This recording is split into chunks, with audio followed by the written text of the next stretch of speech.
Welcome to Powerless to Powerful with Angela Bennett, a show that brings a sassy mix of transformative advice on health, relationships, love, career, and mindset shifting, together with some fun and laughter. Powerless to Powerful with Angela Bennett begins now.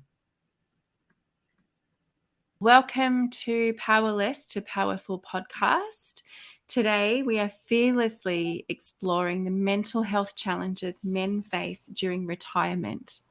So join Brad Romaniszyn from Unlocking You Counselling and myself as we delve into the impact of transitioning from a structured lifestyle and discover signs of declining mental health. Explore risk factors, successful programs in Australia, and societal expectations that affect retired men. Gain coping strategies to maintain well-being in this transformative phase, address barriers to accessing mental health support, and embrace the importance of peer connections.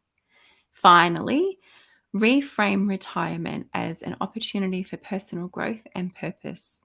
Engage in honest conversations and navigate the complexities of men's mental health in retirement together.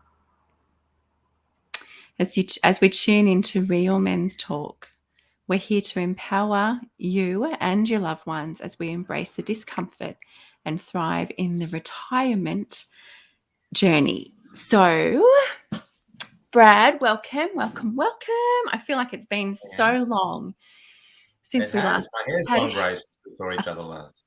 Did you miss me that much? Yeah. No, it's an honor to be back here with you. So let's just dive straight in. Yeah. What are some of the common challenges that men face in terms of mental health when transitioning into retirement from sport or work? I think one of the really obvious things is just it's different. It's change. Their routine used to be this and now it's not. I think there's a lot more to it, but one of the big things is just that, okay, on Mondays I used to do this. Now what do I do? Mm-hmm. And if there's no structure, if there's no plan, I guess something that could be, you could be looking forward to retirement, but it probably feels more like unemployment. Oh. And I suppose that comes with the loss of titles and labels as well, because I mean, if you have CEOs, or actually, you know what, it doesn't even matter about what the title is, but a lot of the time, and I know this is not in our notes, but something that just dropped into my spirit, a lot of the time we are so connected and associated with our label. So who are we when that label is taken away? Who are we when we don't have that structure and that schedule to get up every day and go to work, and like, what's the purpose? Well, how do people introduce themselves? What do people ask when they meet someone for the first time? What do you do? I'm Brad. I'm a counsellor. What do you do? Yeah. And we can argue about, we're supposed to be human beings, not human doings. We can argue till the cows come home, but it's still a huge chunk of our identity. It's a big source of self-esteem, particularly if you're quite good at what you do. But for some people, it can be a source of joy as well. I actually love my job. I don't like the idea of retiring. I'm not retiring anytime soon, by the way. I think that there's so much wrapped up in that, so much of our identity. And I guess when people have injuries, for example, they're forced to stop and do something different, or they're forced to stop doing what they used to do, particularly in sport. And part of what made me think of this topic on the weekend was I was talking to someone who's like, well, what's your plan for when you no longer do this? Now, if you're playing an elite sport, you can only do that for so many years before your body says, no. Yeah. Yeah. And so And out of curiosity, how did they respond to that question? I mean, did they have an answer? Were they a bit perplexed that whoa, there's food for well, thought? What was it like? I wasn't actually talking to someone who is retiring. I was talking to someone who works with people who are retiring, Yeah, right. and yeah, it was just, well, whether it's retirement or whether it's a transition. Kieran works, from what he was saying, he works with a lot of people who are transitioning from military life back to civilian life, Ooh, that's a big one. and yeah, that identity comes with a uniform and everything. And it's like, And a okay, who lot are of you when you're not a soldier? Yeah, and a lot of their skill sets are not Mm. applicable in everyday life. Not all of Yeah, I them, but suppose. a lot of them. Yeah, I mean, I do see people that do that really, really well, and Mm, I won't say it's without hiccups, but they're obviously flourishing in what they're doing now. And I mean, Jack's a really good example of that, Jack Brown. Um, but yeah, there are some people that can get a bit lost in that process. So yeah. I think it's about, like Kieran was saying, having that plan. What do I do next? How do I transition? Um, yeah, what's my routine going to look like after this? And if you go in blindly, it's not great. I've seen Mm, a lot of things go wrong when people change jobs or finish work or move into a completely different career. mm. Yeah, but I mean, you've had a few career changes, I guess, over the years. Me? Yeah, Just a few. just a few. Yeah. I've been a personal assistant, I've been an ambulance driver, I've been a sex worker, what else have I've been a beautician. Like, I have done so many things complete Mm, opposite to um to each industry, and yeah, it can be really frightening and daunting starting something new, but nothing's impossible, right? It, yeah. But I mean, there was probably a process leading up to that. It wasn't like you just decided I'm going to. Maybe it was, but I'm going to stop this today and do that tomorrow. So, mm, for example, when I left the steel industry to work with kids, I yeah, wow. was studying at night for 2 years before I got a job in childcare, and then moved into that. It wasn't. It was definite. It was planned. It was, this is what I want to do. This is what I was spending all my spare time doing. Mm, Uh, it was just the next step. Um, yeah, and I don't feel like there was a lot of grief leaving the steel industry. Probably got a bit of grief from other people who thought I should keep doing a man's job. And man's but job, quote unquote. yeah, yeah, Yeah, men don't work with children. But that was a really positive step. yeah, Um, so I think if that's to me that's key. Like if what you're going to is positive, and your reasons for doing it are positive, that's a huge factor.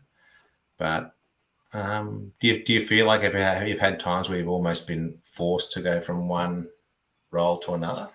oh yeah, absolutely, Yeah. absolutely.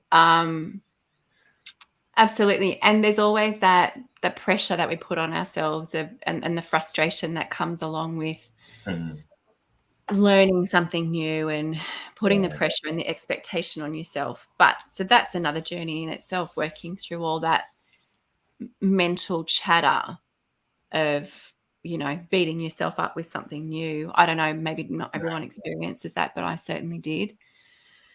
Um, but I think what this topic I really love, because I mean, my dad is 77 now and he lost his job. He used to work for himself and he's incredible at what he does.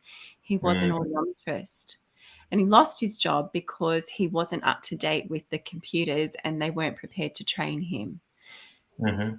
So what does he do now? Whatever he can to create an income. And like it's a big blow to a man who has a family to provide for, and Yeah. has had, so many years of training and qualifications under his belt, and then all of a sudden it's ripped out from underneath him and he doesn't even have an option. And then finding odd jobs. He started his own business, which didn't really go overly well, and then finding odd jobs to just get by and pay the bills. Like it's a lot of men can take themselves out with this. Oh, absolutely. Yeah. I think that sort of emptiness, I think, as far as motivation for suicide, it's I think it's only second to breakups. Yeah. If someone's got a broken heart, they might see that as the only way out. But yeah, lack of purpose is probably up there. Yeah. Mm. Yeah, it's massive. So how does the transition from a highly structured and goal-oriented lifestyle to retirement impact mental health, men's mental health? Okay, so what would be the factors? So that routine's gone, that purpose is gone. Like you were saying with your dad, that regular income's gone. That's a necessity. And I guess, that identity. Like, how does your dad introduce himself now? Yeah, I don't know. He lives Yeah. in Melbourne, so I don't know. Yeah. And so, I mean, sometimes people will say, even after they've stopped working, I'm a retired counsellor, or I'm a retired Mhm. audiologist. It's still part of their identity. And I don't know if there's a little bit of, I guess, shame or embarrassment around, I used to do this. I'm a retired footballer. Yeah. So Interesting. it's, and I think there's sort of the stigma that goes with that is, I'm not as good at this thing as I used to be. I'm not as valuable as I used to be. Oh, that's a big one. Because if your sense of worth, or other people's, how they esteem you, Mm, if that comes from what you do or how good you are at what you do, and mm, then you're getting older or retiring or transitioning to a different role, it can be really jarring. So I think, at whatever stage you are going, okay, what might I do next? mm. Because I think sometimes we go through life with blinkers on, sort of head down, bum up, doing what I'm doing, and then they go, oh, what's next? I wasn't Okay. ready for that. You might need to just clarify head down, bum up, because Americans do not have that saying. I know because I've said it to a few of them and they're just like, Okay. you said what? Well, you're so focused on your work that you just got your shoulder to the grindstone, and you just don't think about anything, like you got blinkers on. Will they understand that? Yeah. So you focused on your work. You're not distracted by anything else. Yeah. That's your focus. Yeah. I'm going to have half the Northern Hemisphere not liking me soon. Yeah. Especially with your Yeah. attempt So at American it's accent. working really hard, so focused on what you're doing at the moment that, you don't think what could be around the corner. I mean, some things are not predictable. Mm. But, I think really having a plan B, even if it's something that might never happen, saying, hey, what would I do if I wasn't a counsellor? What would I do if I wasn't playing professional football? Yeah. Yeah. What will I do if I leave the military? I think Yeah. that's a really, really good thing to just think about, regardless of how much you're enjoying what you're doing. And I've worked with a lot of people who are going from one role to another, or thinking about doing another role, and it can be really positive. Oh, we'll do a course together and go, oh, I didn't realize I had these skills or these strengths or these attributes that could be useful in this particular role. Mm. And so it can be less daunting and more positive. But I think just when it just happens to you instead of having an active role. So I think that can all, like if you look at unemployment, for example, that's a bit different to retirement, but there's definitely a decline in mental health and self-worth, self-esteem. Yeah. There's definitely a big impact. So can you provide examples of successful programs or initiatives in Australia or outside of Australia that effectively support the mental health of retired men? I think when I think retirement, sometimes I think of groups like Men's Shed. Oh, so good. Because they still get to go there and I guess for some of them it's probably showing off. For some of them it's learning new skills. Can you just elaborate a little bit on Men's Shed for us?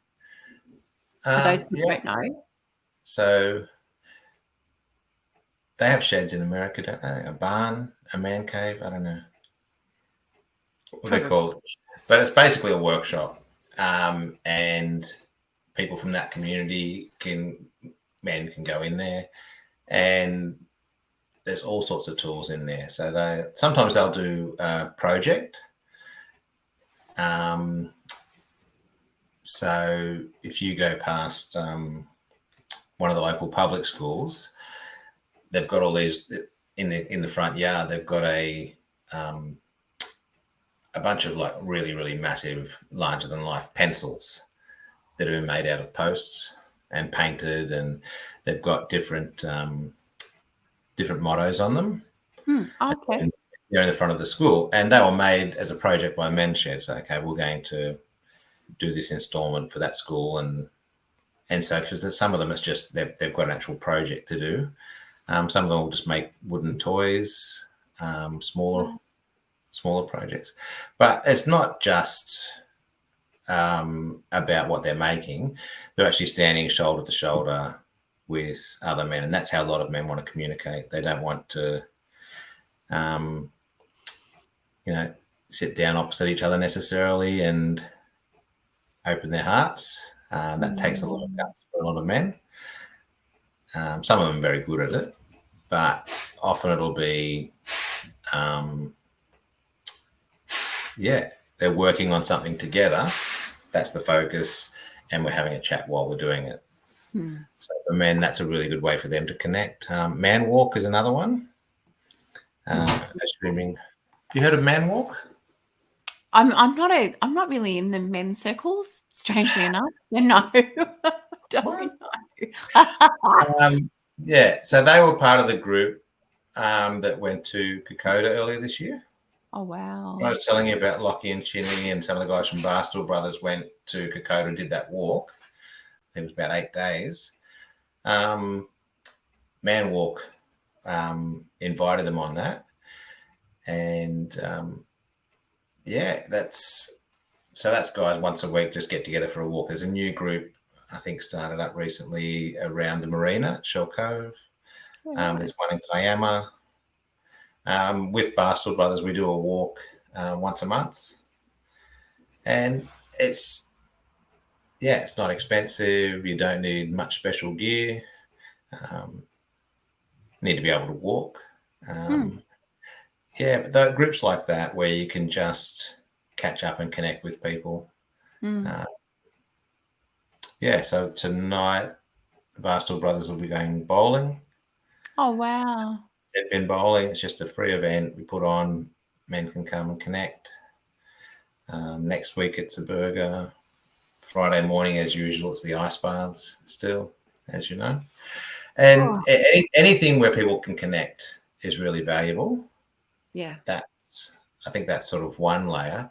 But I guess the other thing is programs that are geared to what am I doing next? So strengths profile, core strengths, different programs like that. It's a bit like the old Myers-Briggs where you used to work out your personality type. Some of these things are based on working out what your strengths are. Yeah, actually, I was thinking about. I can't do it without thinking about one of the things that popped up for me. And one of the things I really like about core strengths was anything can be a strength, but an overused strength can be a weakness. Right. And one of the things that I had to laugh when it happened, because it came up for me that I was probably a bit too sociable. So in a workplace, being able to talk to people might be really, really good. But if you're in a workplace and all you do is go from desk to desk talking to people, it's not very productive. That's me. So You're enjoying yourself too I much. had it was good to see that, because when they look at a strength, you look at the one side and go, okay, that's a strength. I can talk to anyone, and I do. Yeah. Then you flip it over and go, oh, you talk too much. Yeah. It didn't say exactly that, but it says, just be aware that this could be an overused strength. Yeah. But things like that are really helpful with maybe steering people into a cruise. Okay, I've been playing. I don't play rugby league, but let's say we've got a retired rugby league player. 30, 35. They're definitely considered a veteran, ready for retirement. They've got another 30, 40 years where they could be productive, and they can't all be sports commentators. Otherwise, we'd have way too many sports commentators and not more sport to commentate on. But yeah, doing something like that, they can actually go, okay, what will my next stage look like? Yeah. And it's really important, because even back as far as, you've heard of Erik Erikson, just came just after Freud. Oh, I So, think so. yeah, so Freud, some of his stuff was a bit interesting, and a lot of people don't look at that, but it was the basis that other people built their stuff on. So when you look at Erikson, he's going through the stages of life, and so he'll be looking at things like being productive as opposed to feeling useless. That's my words, not his. Yeah. Right. And yeah, we want to feel productive. We want to feel like we're doing something, we're contributing. It's important. And so, when you can't do that, when you don't get an opportunity to do that, it's just, you become really sort of stagnant. Yeah. And you start believing, well, I can't do anything. I'm not useful anymore. And I think that would be a really, really steep decline in as far as mental health goes. Because it goes from being productive to I'm not productive to I'm a burden. Oof. Yeah, that can be that steep. Like, I'm not contributing anything. I'm actually a bit of a waste of space, a bit of a burden to my family. If I can't give them anything, what's the value of me being here? I mean, that's very morbid, but it's not uncommon for people who are suicidal to go, I'm not being selfish. I'm actually taking some pressure off these other people. I'm no longer a burden to that person. And that's their logic. And I think one of the things we do with suicide prevention is to keep them around long enough to get past that and go, okay, well, I felt like a burden at that time, and what's next? What can I do that is productive? How can I contribute? What do my family really think of me now that I'm no longer working? Wow. Yeah. This is really interesting, actually. I had a conversation with a doctor over in the States, and he mentioned, I may get the country wrong, I may not, but China, I'm going to go with China. Could have been Japan, I don't know. Yeah. One of those countries, when the women, and I know this is a men's talk, but this is just to show that the contrast in the Western society and other places, that when the women go through menopause, like often in Australia, I don't know about America, but often in Australia, we're sort of pushed to the side. It's like, oh, her time's done, nothing left for her. What can she contribute? In this particular country, they see these women as their next leaders. And so they are put in charge of running companies, leadership roles, CEO roles, financial roles, because they are accustomed to nurturing people, nurturing families, bringing the best out in people, and running the ship at home, right? Running the home.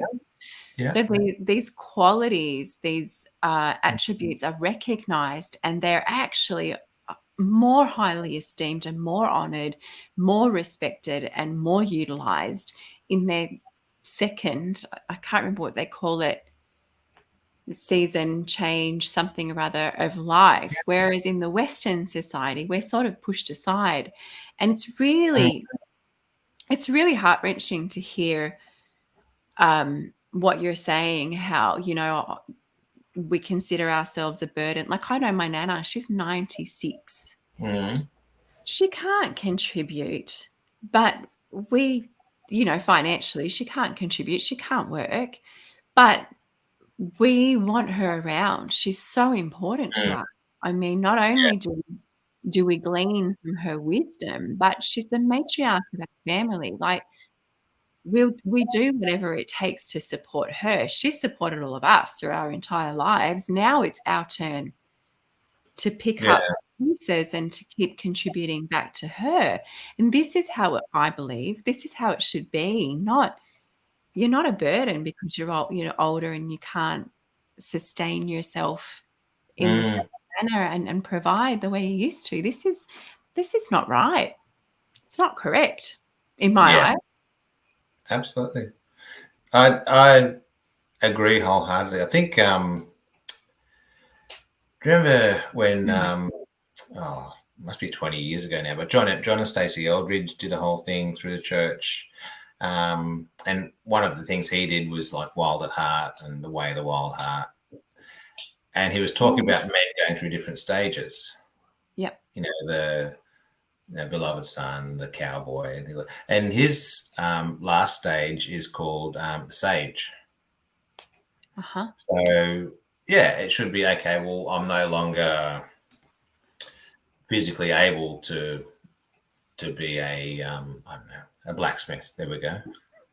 But because that's a lot of physical work, but I still have all that knowledge and experience and the skills, and I'll be able to. And it that's just one area. But I'll be able to share that wisdom and help these people learn how to do what they're doing and solve problems when they come up. And I've got all that wisdom and experience to share. So some of it's still being productive, but it doesn't mean you're going to be by the furnace 8 hours a day like you used to be. But you might be the person they come to and say, "Oh, absolutely, Angela's a good blacksmith in a day. She'll know how to fix this." Why not? You could be. One thing I haven't done. But I love that was his last stage. Like, okay, because sometimes we sort of in churches in particular back then, one of the issues I saw was these are the youth and these are the kids, and there wasn't enough mingling through those in some of the programs I was seeing running through churches. Like, we actually need the older men that are grandfathers talk to the guys who are about to become dads. We need them to get together and share, and there's still a lot to offer. There's so much to offer. So that's a really cool conversation. I love it. What strategies or coping mechanisms can help retired men maintain good mental health and well-being during this transition period then? Because it seems to be quite common. Yeah. My first would probably be, and it's almost always physical. So if you can still walk. If you can still lift weights, lift weights. If you can still mow the lawn, don't pay someone to mow the lawn, do it yourself. Do something physical. And like that's in and of itself is really beneficial. But for me, if I can't connect to my body and, feel like I'm in my own body, how can I possibly make sense of my thoughts and feelings? If I can't connect to my body and make sense of my own thoughts and feelings, how am I going to connect to other people?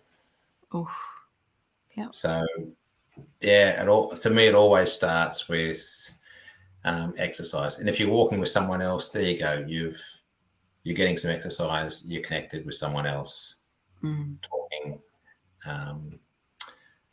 Maybe having a coffee while you're walking. Something social. Yeah. And if you do it in the morning, bang, straight away you've got some routine.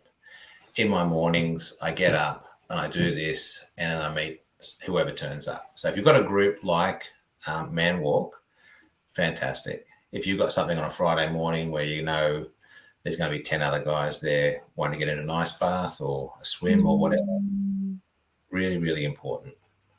But it's tricky because not everyone has the same interests and not everyone has that social group. All my male clients, I'm really lucky that I know of these groups and say, oh, well, you can go to this on a Friday night or that on a Tuesday night, and direct them there. And I think because I see how important that is, I'm really active as far as telling guys, invite your friends, invite them to come along. It's not about we need a really big group. It's about maybe they need this group. Yeah. And so I was just thinking, sorry. Yeah. Sorry, you go. I was just saying, if it's not this group, try a different one. Just because you don't want to jump in an ice bath doesn't mean there isn't a group out there for you to be part of. Yeah. And we can provide a list in the comments below of these different places for people to just hop on and have a look and see if they can find something that is suitable for them, because I think you have a lot of options and a lot of knowledge of where people can go, well, locally to the Illawarra, but I think that's important. We'll do that. Yeah, and it's actually one of the useful things as far as social media goes. You can find a group nearby. Is there a running group? Is there a walk? And there's a women's running group in Wollongong. I was talking to one of the people who started that I was talking to her on Friday, and it went from like 12 people to 80 people in a matter of weeks. That's so I'll be there setting up the ice bars, and then there's like this herd of women pass at South Beach down there, and I'm like, oh, cool. That's so cool. So it doesn't take long, and think, okay, well, I want to run, but I don't want to run by myself. And like, okay, now all of a sudden you've got all these people there, and I'm sure there's going to be offshoots of that. Okay, well, I want to run on Tuesdays. Anyone else want to run on Tuesday? And just it morphs and changes and grows organically. It's brilliant. Yeah. Cardio doesn't like me, so I'm happy to just wait at the coffee shop. I'll just meet you at the coffee shop. I'll wait here. Pass them a bottle of water as they run past. There you go, girls. Not that I don't like cardio. It doesn't like me. I'm not the one with the problem. Cardio is. Well, there you go. I've never run a marathon, but I've provided an ice bath at the end of a marathon for someone who has run a marathon a couple of months ago. There you go. So Taya did a marathon. I carried the ice and put it in the ice bath, and there you go. We all have a role to play. I even had a towel for her. I was like the best butler ever. Yeah. We all have a role to play. We can't all do the same thing. We can't all run the marathon, all right? Someone has to do the other one. Yeah. So what are the barriers or challenges in accessing mental health support or for retired men, and how can they be overcome? Yeah, I think, again, it's so much better to have a bit of foresight, a bit of preparation. If you know it's happening. If you don't know it's happening, like if you're retrenched and there's, it's highly unlikely you're going to get back into that job. I think just, again, like most things in men's mental health, one of the toughest things to do for men is to put their hand up. Just, I need help. Yeah. And I think in anyone's sort of mental health toolbox, you think, okay, who are the people that if I let them know I'm not doing well, they'll help me get past that. Yeah. Because yeah, it's real. I don't know if it's the same. I imagine it's the same in America. Men really don't want to appear weak. There's a lot of men in Australia that I know would give me the shirt off their back if I asked them, but they don't want to ask for anything from anyone else. It's again that I don't want to be a burden. I don't Yeah. want to be weak, and so it's tough because you're already in a very vulnerable position. But it's like, okay, can I put my ego aside for a minute Yeah. and say, I actually need help. Yeah. Yeah. Yeah. And like I said, there are people queuing up to help other people. People are pretty wonderful like that. But if they don't know, they can't help. That's exactly right. And we don't ask for help because we are weak, we don't ask for help because we are weak. We ask for help so we can remain strong. Yeah, yeah.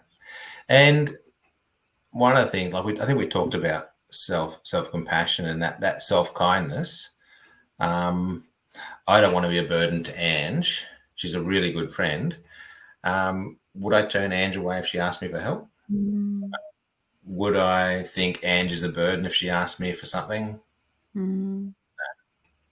So we've got to show that same kindness to ourselves and say, hey, actually, what I'm asking is the same sort of normal thing that any human would ask for. And it's normal when something happens. Otherwise, you're sort of hoping or guessing that people will be able to read your mind and go, Angie's doing it tough. Yeah. How would I know Angie's doing it tough? She looks so polished, so professional. People can't always tell what's going on inside, and you've got to be brave enough to be vulnerable. I think that's the opposite of weakness. So do I. There's a lot of strength in vulnerability. So much strength. So why is peer support and social connections important for retired men's mental health? And how can individuals and communities foster these support networks? I think a big one is giving people the space for it. But why are they so important? We're social. Like so much of even anxiety, so much of what our brain does is to try and foster connection. Like if you were isolated, you wouldn't feel anxious necessarily. You might be scared, but anxiety is a social thing. It's like, oh, I'm nervous. I'm talking to Anne. She's really, really wise, and I don't want to make a fool of myself. So my anxiety comes up a little bit because I want Ange to like me. I want her to think, I've got some intelligent things to say. And so even doing this, even though we've chatted so many times, it's like there's a little bit more anxiety than there is when I'm just sitting having a cup of tea looking out the window, because I want that connection. I want other people to approve of me or like me. And that goes back thousands and thousands of years. If you were isolated, let's go back to, I like saber-toothed tigers for some reason. if we go back to sort of caveman times, if I didn't have a tribe around me, my life was in danger because that guy knows where the water is. That guy knows which plants to eat. And all those guys there are going to help me hunt and kill. So I've got meat to eat. And that guy over there is the one that knows how to make fire. If I'm not with these people anymore, I'll be isolated and I will die. Yeah. So loneliness and isolation is a huge thing. Yeah. There's some research to say that loneliness is worse for you than most diseases. Absolutely. Right? So smoking a pack of cigarette is sort of equivalent, a pack a day, sorry, is equivalent to chronic sort of loneliness and isolation as far as shortening your lifespan. Wow. I will find the research for you where I found it. But yeah, that's a fact. Yeah, because I know loneliness is one of the biggest killers. Absolutely. And in a world where we are so connected, we are so disconnected. Like I have friends all over the world, but I can see what they're doing on Facebook, on Instagram, but do we pick up the phone and have a conversation? Do we pick up the phone and have a Zoom call and a cup of coffee and go, hey, what's really going on? We don't. Yeah. We sit in our own stuff and try and work through stuff. Or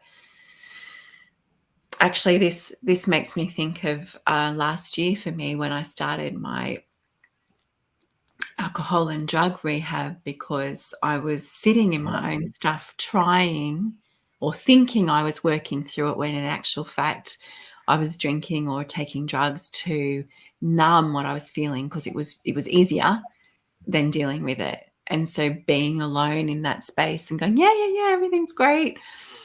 But really I was falling apart. Yeah. And it's not until I hit my rock bottom where I was like, oh my gosh, if I don't do something, I'm going to end up taking my own life, because I'm so hurting so much, drinking so much alcohol, taking drugs, and so alone. And it wasn't until I came to that realization that I reached out for help. And so we don't know what's going on behind closed doors. We don't know what people are really going through. Yeah. We are Yeah. the ones who have to go, actually, I really need some help. We need to reach out. Yeah. I mean, it's in a sense, I'm sorry that you went through that, but I'm not. it's so glad that there's someone in your position now who knows why people do that, and like, not like there's head knowledge, but you've experienced it. Yep. So it's like you see someone taking a drug or ingesting alcohol or doing something else that's numbing, and you, like, I know what it's like to feel the need to do that. Yeah. Yeah, it's not. It's nice that they could have people around that sort of been there, done that, and have Yeah. that sort of compassion and empathy for them. Yeah. And that's why I wouldn't change what I've been through, because what I created who I am, and it gives me the avenue to connect with people, and sharing my story gives permission for others to share theirs. So I'm actually really grateful. I'm grateful that I'm still alive. I'm grateful that I'm on that journey. I think I'm like 327 days sober. Yeah. Nearly a whole year. That is Like, awesome. We're having a I party. know. Hey? We're having a party. Yeah, for sure. My Yeah. sister goes, so what do you teetotalers do in the afternoons? I'm like, come and hang out and find out. We stay present and cognizant. Yeah. We actually know what's happening. Yeah. Yeah. And wake We up don't fresh. need to tell us the next day what's happening. Yeah. What happened. Oh Yeah. my gosh. Nice. There's some things that I'm glad I don't know. So last question as we wrap up, because we've got a few minutes left. How can retirement be reframed as an opportunity for personal growth? I love this question. How can it be reframed as an opportunity for personal growth, self-discovery, and finding new meaning and purpose in life? I guess, yeah, stop. Yeah, stop calling it retirement for a start. Oh, why didn't Yeah. you bring this up in the beginning? What? This Well, is a great point. I don't ever want to retire. My work might look a bit different. My hours might be less than they are now. I might have, grandchildren one day, and hopefully I'll be a decent granddad or whatever. But yeah, it's just different duties. Like when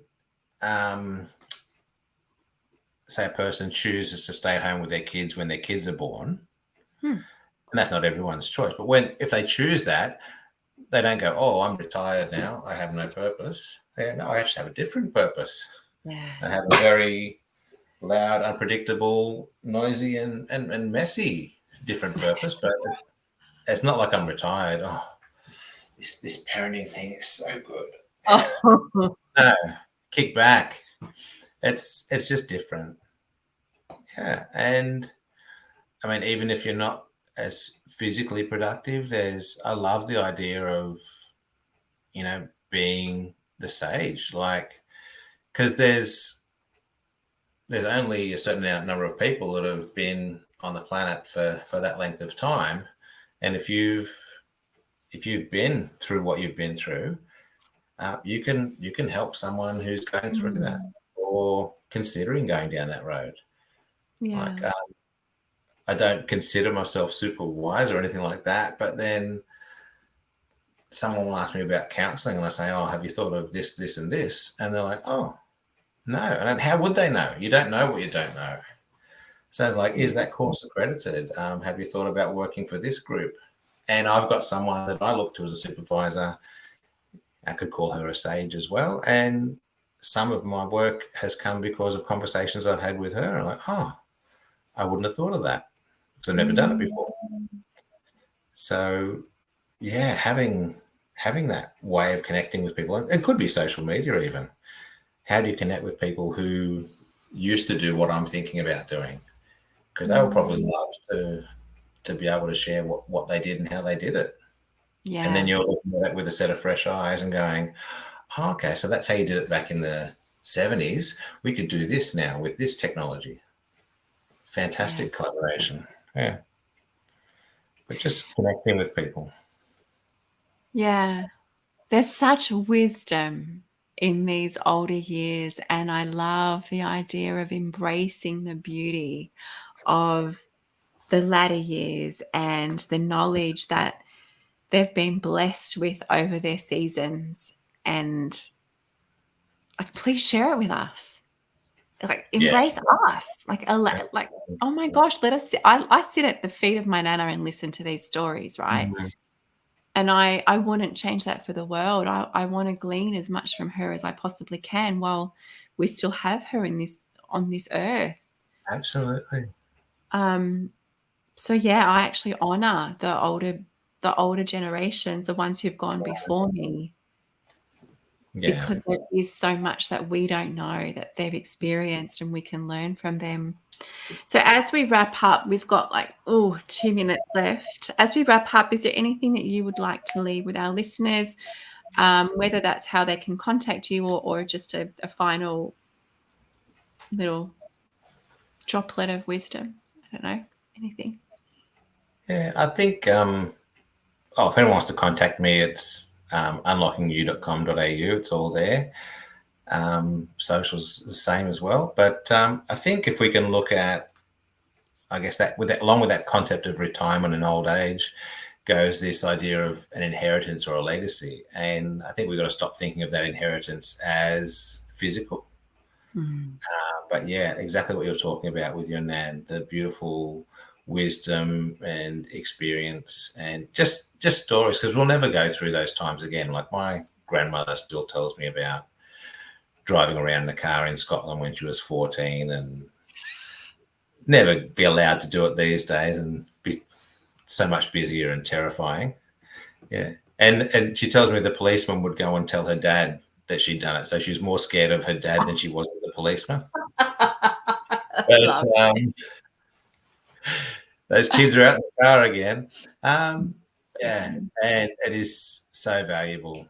So I guess remember what we see as valuable, and when we get to that age, Ange, God willing, we'll have enough to know that what we have is worth passing on. Oh, they won't have a choice. I'll make them listen. I'll just speak whether they listen or not. Yeah. Got too much to say. You don't have to retire from podcasts, do you? No way. Oh, it'll be so much fun. Thank you so much for today, Brad, and for this time and this topic, which I absolutely loved. I was so excited when you brought this up. So thank you. And anyone who would like to talk to Brad or myself, we'll drop our information below, and we'll see you next week. Yes, always. Thanks, Ange. No worries. Thanks, Brad. Follow Angela on Facebook and LinkedIn at Angela Bennett, on Instagram at AngieB_transformations, or visit angieb.com.au. And remember, your past does not define you. it refines you.